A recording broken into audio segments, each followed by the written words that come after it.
Bonjour à tous, ici Marie. On se retrouve aujourd'hui dans un nouvel épisode de mon podcast Heure Miroir.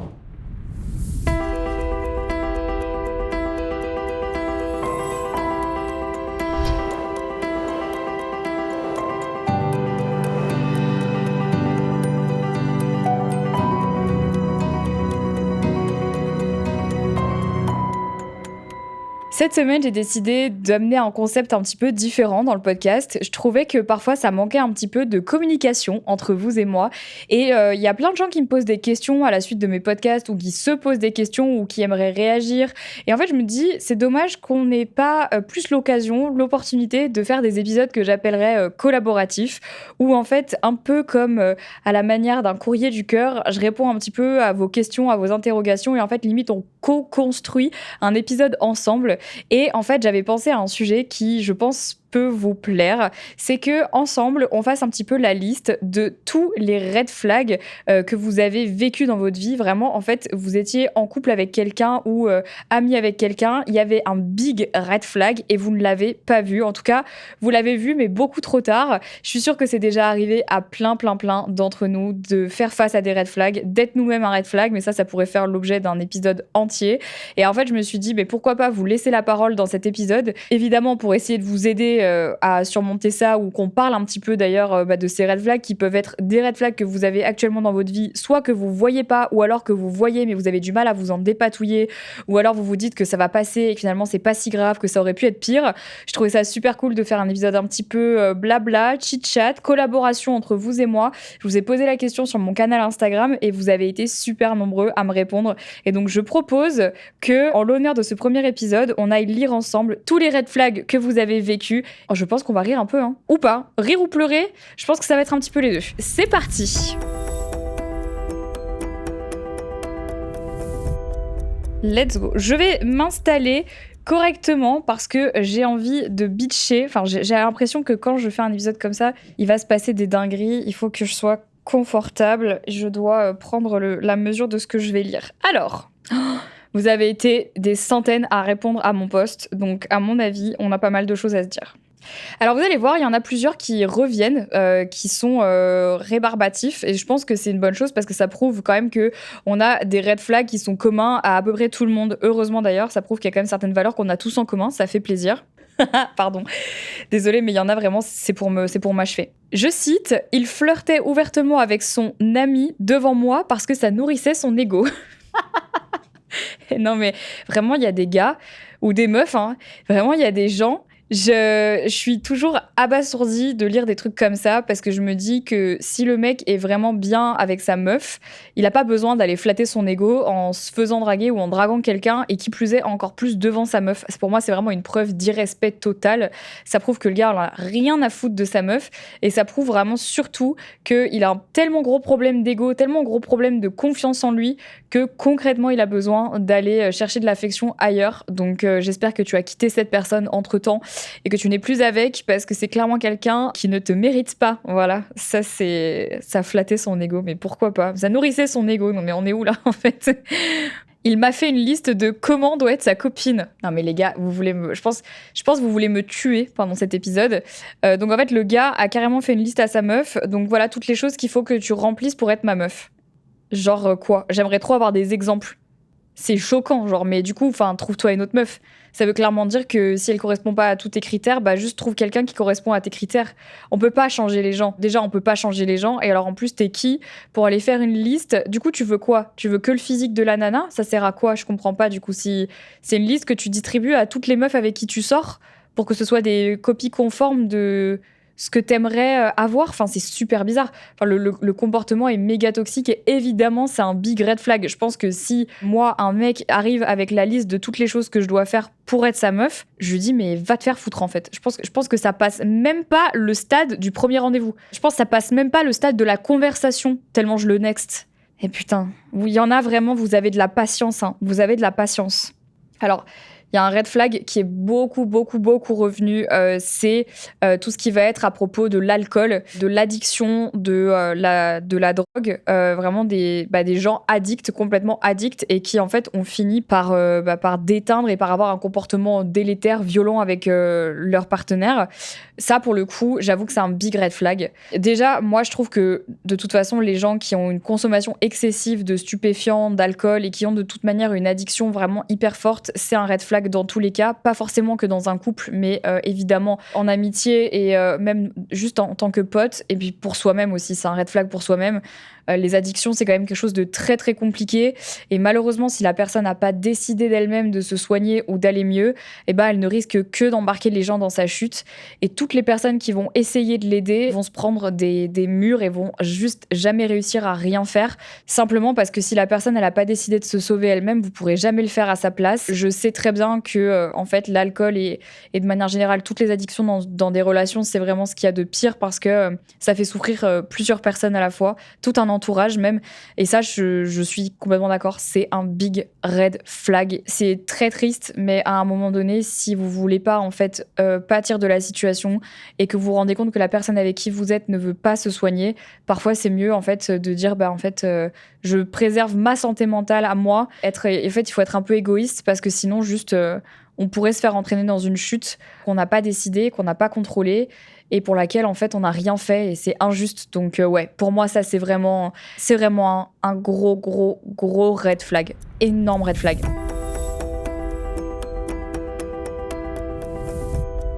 Alors ça c'est hyper intéressant. Donc la personne me dit, c'était pas dans une relation définie, mais la ligne très floue entre l'amitié et le plus que de l'amitié, accepter de naviguer dans le brouillard pendant 2 ans en espérant que ça mène quelque part. Ça s'appelle le breadcrumbing, c'est quand en fait tu donnes vraiment des miettes à quelqu'un pour le faire espérer un peu tout le temps, mais qu'en fait à la fin, tu lui donnes pas vraiment ce qu'il ou elle a demandé ou désire. Pour moi, les gens qui sont comme ça, en fait, sur le fil tout le temps entre...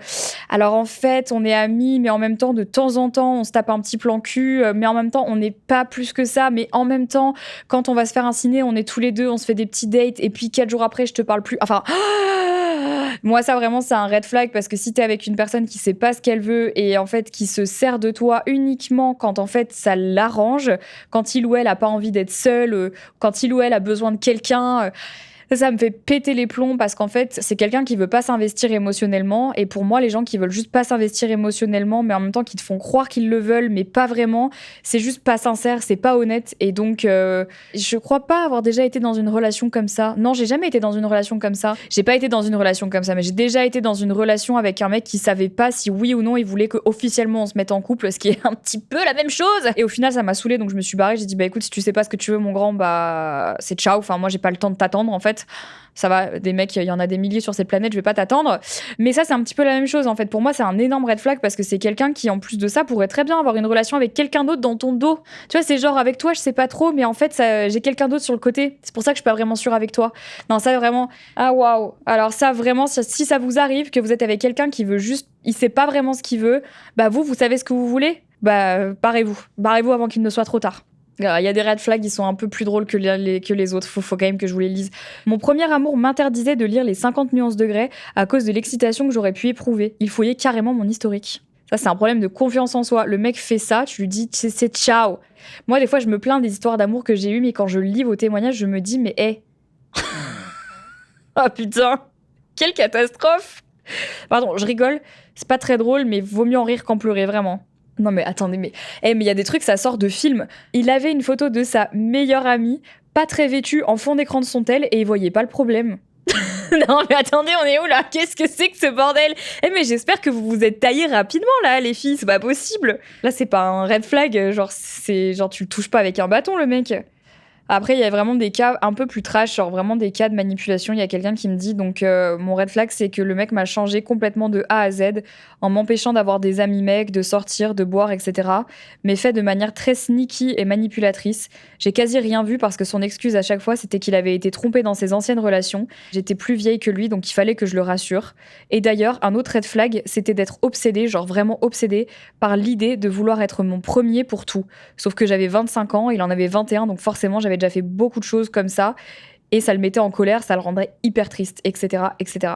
En fait, à partir du moment où je trouve dans une relation, t'es avec quelqu'un, alors déjà qui t'empêche de faire des choses, qui te fait culpabiliser de faire des choses chouettes ou d'être heureuse, ou qui te fait culpabiliser tout court de vivre, quelqu'un qui essaye d'avoir de l'emprise sur toi comme ça en faisant du chantage émotionnel, du chantage affectif, pour moi ça c'est un énorme red flag, parce que là on est au-delà en fait du manque de confiance en soi et des fausses excuses de oui mais tu comprends, j'ai déjà souffert dans mes relations, oui mais tu comprends, on m'a trompé. Ça je veux dire à un moment donné, bah t'es soit un grand garçon, tu vois, fais une thérapie, soigne-toi et soigne tes traumas. Enfin voilà, on a tous été trompés dans nos vies, je pense.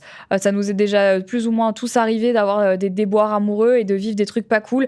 Est-ce que pour autant on va se cacher derrière pendant des années et en faire notre personnalité en disant que parce qu'en fait on s'est fait tromper une fois, ça légitime le fait qu'on a un gros connard dans notre relation? Ben non, en fait, ça légitime rien du tout. Donc les gens comme ça, moi ça me fait peur, parce que comme c'est des personnes à qui on va jamais rien dire, ils vont rentrer dans leur délire de manipulation, et c'est ça qui crée des pervers narcissiques et des gros manipulateurs. Donc please, si vous sentez que vous êtes dans un schéma comme ça, où la personne vous empêche de vivre, vous empêche d'être heureux, vous fait culpabiliser de plein de choses, vraiment, mais cassez-vous. Cassez-vous, ne restez pas. C'est tellement, tellement, tellement toxique que vous avez peut-être la sensation que c'est difficile de partir parce que voilà, le pauvre ou la pauvre, oh là là mais c'est pas facile, je peux pas lui faire ça. Le pire c'est ceux qui font du chantage au suicide et qui en fait menacent l'autre de faire des conneries si l'autre s'en va.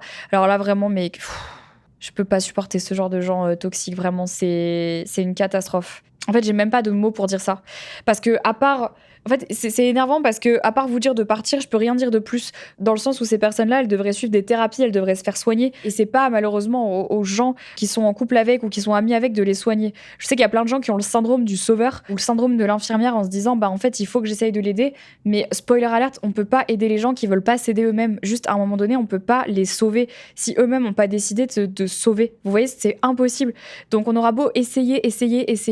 Si la personne n'a pas le déclic, malheureusement, vous pourrez rien faire. Donc, sauvez-vous déjà vous, parce que franchement, sinon, vous allez sombrer, en fait. Et ça, c'est le pire truc qui puisse vous arriver.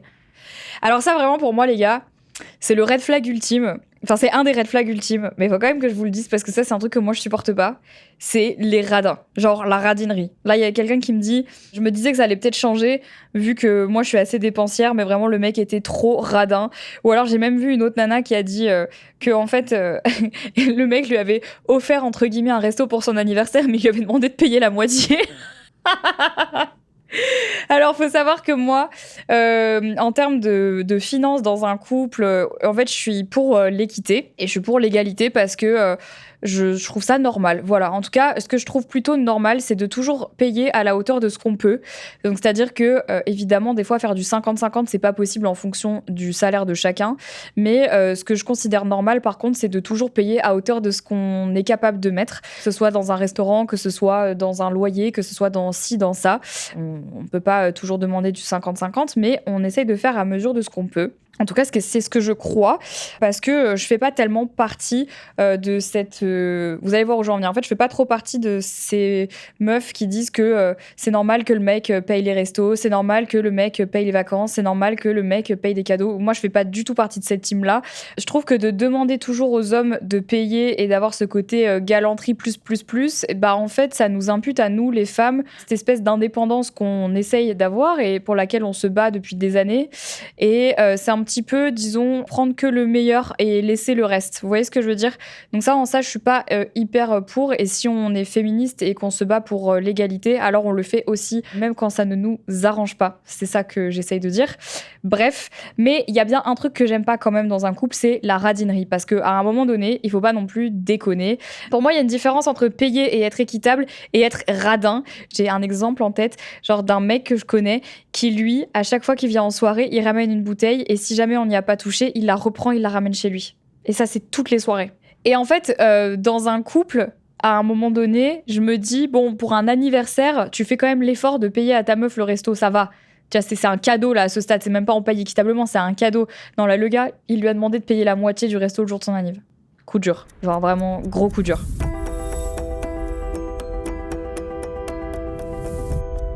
Alors ça, c'est hyper intéressant. Je sais pas si on peut vraiment dire que c'est un red flag et en même temps, je pense que ça peut l'être dans une certaine mesure. Donc elle me dit d'ailleurs un red flag et qui n'était pas vraiment un red flag à l'époque parce que je m'en suis pas rendu compte, c'est ceux qui n'ont pas de passion et qui ne savent pas où ils vont dans leur vie. Elle dit entre parenthèses, on n'est pas payé à leur trouver un sens à leur vie et généralement ça pèse toujours à un moment donné ce manque de réflexion chez eux. Je comprends que honnêtement ça puisse pas tout de suite paraître être un red flag parce qu'on pourrait se dire bah ouais mais enfin c'est difficile de se trouver, il y a des gens ils mettent du temps vraiment à trouver ce qu'ils aiment et ce qu'ils veulent faire dans leur vie. Je suis tout à fait d'accord, mais en revanche là où je comprends que ça puisse être un red flag, c'est quand en fait ça devient leur personnalité entière et que c'est extrêmement difficile d'être en couple avec quelqu'un qui est comme ça. Quand nous on veut avancer, on sait ce qu'on veut, on a une passion, on fait ce qu'on aime, et ben c'est difficile d'être avec une personne comme ça parce que à force on va avoir la sensation que cette personne c'est un peu un boulet accroché à notre pied, une censure en fait finalement qui est là mais qui kiffe pas sa vie, qui fait pas ses propres projets, qui n'a de passion pour rien, qui n'a pas de but dans la vie. À un moment bah ouais ça peut être un red flag parce que c'est quelqu'un aussi qui sera peut-être potentiellement jamais heureux pour vous parce que bah si cette personne n'a pas de passion ou n'est pas heureuse dans sa vie, pourquoi elle le serait pour vous? C'est souvent des gens qui finissent par être un peu aigris et donc ah ouais je comprends que ça puisse carrément être un red flag. En vrai j'ai déjà été en couple avec quelqu'un comme ça. À la fin c'est aussi ce qui a nuit à la relation, c'est que bah moi j'étais hyper épanouie dans ma vie et je savais où j'allais, je savais ce que je faisais et lui pas du tout. Et en fait à un moment donné j'ai dit bon bah vas-y tu sais quoi, enfin j'ai essayé de l'aider mais c'est encore une fois ça, on en revient à ce qu'on se disait tout à l'heure, si la personne veut pas être aidée, elle peut pas être aidée et on peut rien faire pour elle.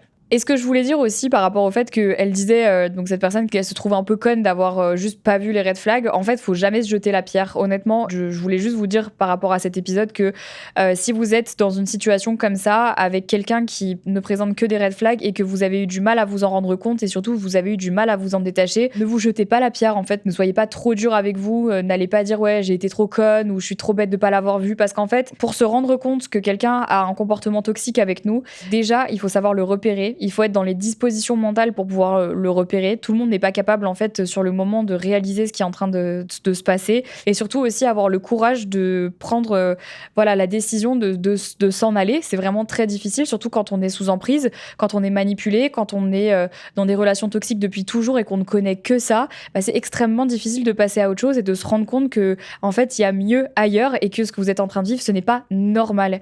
Et on peut pas se jeter la pierre de ne pas s'être rendu compte que ce qu'on vivait n'était pas normal, parce que si on vient d'une famille ou d'un milieu social dans lequel en fait on a toujours été traité comme ça devient notre normalité. Or ça ne l'est pas, donc faut surtout pas se jeter la pierre. On a tous un passif et tous une histoire qui explique le pourquoi du comment on laisse passer certaines choses et pas d'autres. Malheureusement on n'a pas tous eu la chance de grandir dans un environnement normal et sain, et donc de tout de suite se rendre compte de ce qui était ok et de ce qui ne l'était pas. Le plus important dans l'histoire, c'est qu'à un moment donné vous vous en soyez rendu compte. Ça c'est vraiment le plus important, donc faut surtout pas se jeter la pierre. Je tenais vraiment à le dire parce que j'ai lu pas mal de choses un peu difficiles dans le canal et je veux pas que vous vous sentiez mal de vous dire ah, putain j'ai été trop bête, je m'en suis rendu compte trop tard. En fait, comme on dit, mieux vaut tard que jamais. Réellement, ne vous jetez pas la pierre parce que c'est déjà assez difficile comme ça, je pense, de réaliser qu'on a été dans une relation toxique et de la vivre en plus, donc autant ne pas se rajouter encore plus de choses négatives quoi.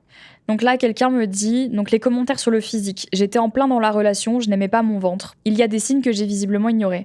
Par exemple, il m'a dit que ce serait bien que je perde un peu de poids. Quand je revois des photos de moi, j'étais toute mince, donc j'en reviens pas. Il faisait des blagues avec son meilleur ami en disant que les filles avec un beau cul avaient un sourire de derrière que je n'avais visiblement pas. Il m'a dit que j'étais parfaite, pas tant puisque je devais perdre du poids, mais bref. Le seul truc, c'était que mes deux dents de devant, là, qui sont certes un poil plus visibles, mais j'ai quand même pas des dents de lapin. C'était exagéré fois 1000. Bref, maintenant, je suis avec un mec incroyable qui m'aime comme je suis et j'en reviens pas, ça fait 8 ans. Très, très chouette pour toi que tu sois maintenant dans une relation épanouie et que tu te sois rendu compte que l'autre mec était un gros schlag. Là, je parle des mecs parce que depuis tout à l'heure, j'ai vraiment que des relations hétéro-cis, donc voilà, dans mes DM. Mais les mecs qui font des remarques sur le physique de leur partenaire, j'ai trop de questions en fait qui se chamboulent dans ma tête. Déjà, premièrement, pourquoi t'es avec alors ? Déjà, si elle te plaît pas physiquement la go et que en fait visiblement son caractère, son mental ou sa personnalité ne te suffisent pas, ferme ta gueule en fait. Va pas commencer à faire des remarques sur tu devrais maigrir, tu devrais faire du sport, ton cul est pas assez gros. Enfin en fait, va te trouver quelqu'un d'autre, tu vois. Le truc c'est que dans la vie des meufs, il y en a des millions. Donc en fait, si je te conviens pas, dégage. Vraiment mais dégage. Et alors ça m'énerve de ouf parce que si la meuf avait eu le malheur de lui faire une seule réflexion sur son physique, je pense que le gars aurait pété les plombs. Alors attention, après, je dis pas Je vais prendre du coup le cas d'une relation que j'appelle saine. Dans une relation saine, j'estime que tu as le droit de faire une remarque sur le physique de l'autre seulement et si seulement l'autre te le demande. Je vous donne un exemple. Ça m'est déjà arrivé de demander à Henri si j'avais grossi. Ouais, je suis une meuf, après tout, hein, n'oublie pas. Ça m'est déjà arrivé de dire à Henri, trouve pas que là j'ai un peu grossi. C'est moi qui ai demandé. S'il me dit oui, je vais dire ok. Je vais pas le prendre mal. Je fais pas partie de ces meufs. Ah, je m'en fiche. Non, c'est moi qui lui ai posé la question. Donc je veux savoir ce qu'il va me répondre. Et quand il me donne la réponse, elle me fait pas toujours plaisir. Mais je m'en fiche parce que c'est moi qui lui ai posé la question. Et c'est ça seulement que j'attends de mon mec, c'est qu'il me dise en fait ce que moi je lui ai demandé. Mais des commentaires non sollicités sur mon physique, en fait, non. Vraiment, sauf si c'est pour mon bien, parce que bah ouais, demain, je sais pas, pour X raison, en fait, je prends 40 kilos et en fait, je suis malade. Bon bah là, oui, effectivement, je serais contente que quelqu'un prenne la peine de me poser la question. Ou de même si, par exemple, je perds énormément de poids d'un seul coup et que en fait, je suis dans un état de maladie, oui, là, t'as le droit de me faire une remarque et de me demander si ça va. Mais pas en fait en mode, fais du sport, s'il te plaît, fais du sport. Ou alors, débrouille-toi pour avoir un plus gros cul. Pire, les mecs qui demandent à leur meuf de se refaire faire les seins. Ça j'ai déjà vu ça. Ça, j'ai déjà vu. Mais ça va pas? J'ai pas les mots, en fait. Je ne sais même pas exprimer à quel point ça me débecte. J'ai trop de mal à comprendre, en fait. C'est au-delà du compréhensible pour moi. Barrez-vous, les filles. Je dis cassez-vous, les filles, mais si un jour votre meuf vous dit la même chose, c'est ciao. On n'a pas le temps, on n'a pas le temps. Ça, ouais, j'avoue, c'est un red flag. Le changement d'humeur en 2 secondes top chrono. Alors ça, vraiment, moi, les gens qui n'ont pas de stabilité émotionnelle et qui sont capables de péter une durite en 4 secondes, ça pour moi, c'est effrayant. Parce que du coup, tu sais jamais comment la personne va réagir. Tu sais jamais, en fait, si tu vas dire le truc de trop ou le truc de travers qui fait que la personne va pas péter son crâne. Et ça, pour moi, c'est vraiment un gros red flag. Je suis assez d'accord parce que quand t'es avec quelqu'un, t'as envie de te dire que c'est un peu ta safe place, t'es un peu bien avec et tu te poses pas la question de oh là là, mais si je fais ça, qu'est-ce qu'il va dire? Si je dis ça, comment ça va se passer, est-ce qu'il va pas se vexer, enfin en fait non, ça peut être un trait de personnalité comme ça peut être aussi une maladie, hein, clairement la bipolarité ou ce genre de choses, on sait jamais, les sautes d'humeur aussi, ça peut arriver, mais bon, faut pas que ça soit trop récurrent, c'est juste que je comprends que quand t'as pas de stabilité émotionnelle, c'est un peu difficile, pour moi je suis d'accord, c'est un red flag, c'est un red flag. Et je terminerai par celui-là que je trouve assez intéressant. En public, il était super gentil et en privé, il me rabaissait, mais tu comprends, c'était pas méchant. Les actes qui parlent le plus sont les actes qui se passent quand il n'y a personne autour. Tout ce qu'une personne fera en privé vaudra toujours 1000 fois plus que ce qu'il fait en public. Et donc, si vous avez un doute sur quelqu'un, déjà, je le redirai jamais assez, mais quand il y a un doute, il n'y a pas de doute, mais si vous voulez vraiment savoir comment est une personne, regardez toujours comment elle est quand il n'y a personne autour. Et c'est d'ailleurs en fait le comble des pervers narcissiques. Hein. Ça, c'est vraiment leur signature, leur spécialité. Tout ce qui est diminuer quelqu'un, le rabaisser, se moquer de lui, ne pas lui porter d'intérêt, le déprécier de manière générale, pour moi, ça, c'est des red flags. Comment tu peux être en couple avec quelqu'un qui en fait ne te renvoie qu'une image de merde de toi-même. Enfin non. La personne avec qui tu es en couple, c'est une personne justement qui est censée t'aider, t'épauler, te rendre heureuse. Enfin, en fait, ce qui est trop triste, c'est que la plupart des gens qui se mettent en couple avec des gens comme ça, qui les rabaissent, qui les déprécient et tout, c'est des gens qui eux-mêmes estiment et sont persuadés qu'ils ne méritent pas mieux. Et ça me rend encore plus triste. Et c'est pour ça souvent qu'on voit pas les red flags, c'est parce que nous-mêmes, on a l'impression que en fait, c'est normal et qu'on mérite pas plus que ça et qu'on mérite pas mieux que ça. Mais en fait, spoiler alerte, tout le monde mérite d'être bien traité. En fait, tout le monde mérite mieux que ces pauvres chiens de la casse qui vont vous traiter comme des merdes, qui vont vous rabaisser, qui vont vous insulter, qui vont vous manquer de respect. Enfin, en fait, personne ne mérite ça. À part eux-mêmes, en fait, pour le coup. À part les gens qui font ce genre de choses. Mais personne ne mérite ça. Vraiment, vous méritez bien plus. Ayez un peu d'estime de vous-même et ne vous laissez pas marcher dessus par ces gros clochards.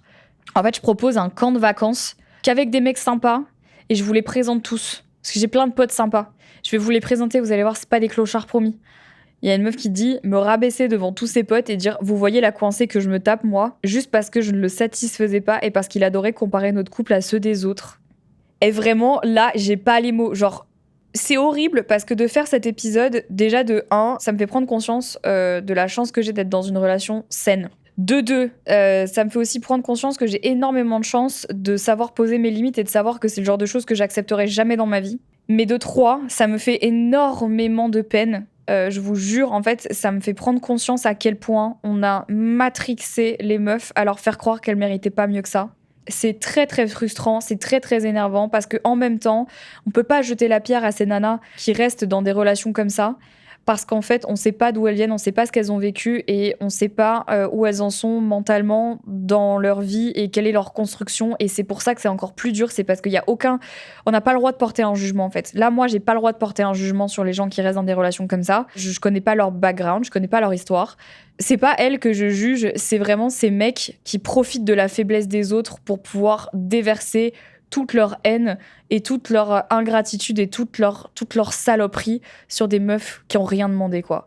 Et inversement, hein, depuis tout à l'heure, je parle beaucoup des mecs qui font du mal aux meufs, mais je sais aussi qu'il y a des nanas qui sont aussi des vrais garces avec les hommes. Et pour le coup, je connais pas suffisamment de couples gays pour pouvoir savoir comment ça se passe dans des couples gays. J'en connais que quelques-uns, mais chez qui ça se passe bien, donc je me rends vraiment pas compte des fois des pressions psychologiques qui peuvent aussi s'imposer l'un avec l'autre. Ou bref, je ne sais pas. Ça me fait péter les plombs de voir en fait qu'on est encore comme ça dans une société avec des personnes qui savent qu'ils ont un ascendant sur l'autre et qui s'en servent, et ça me rend folle de voir qu'il y a un manque d'empathie et puis il y a une cruauté en fait. Vraiment, tu te dis des fois l'humain est très très cruel et ça me dégoûte. Voilà, écoutez, je pensais faire un épisode marrant, au final je fais un épisode dépressif. Je vais terminer je vais essayer de trouver un red flag drôle. Alors là, on m'a carrément dit, pour terminer sur quelque chose d'un peu drôle, mais un red flag assez red flag quand même, le manque d'hygiène, s'il vous plaît. Dans une relation, enfin même pour vous en fait, c'est dégueu. Lavez-vous en fait, enfin s'il vous plaît, on n'est pas des animaux, enfin genre faut se laver. Faut se laver et puis en même temps faut pas puer de la gueule, tu vois. Enfin je sais pas, il y a quand même un truc. Il y a deux types d'hygiène, l'hygiène corporelle, puis l'hygiène de manière générale. Tu sais, si t'as quelqu'un qui est toujours, sa maison est toujours en bordel, quelqu'un qui lave pas ses vêtements, qui lave pas sa vaisselle, qui a une maison crapuleuse, dégueu, qui laisse traîner des trucs, qui laisse moisir des trucs. En fait, juste l'hygiène de manière générale, s'il vous plaît, quoi. Ça, c'est vraiment un red flag. Enfin, prendre une douche, même si c'est pas une douche tous les jours, allez, une douche tous les 2 jours, une douche tous les 3 jours, ça va aller, en fait. C'est bien. S'il vous plaît, lavez-vous. Ça, c'est un red flag. Ça, c'est un red flag.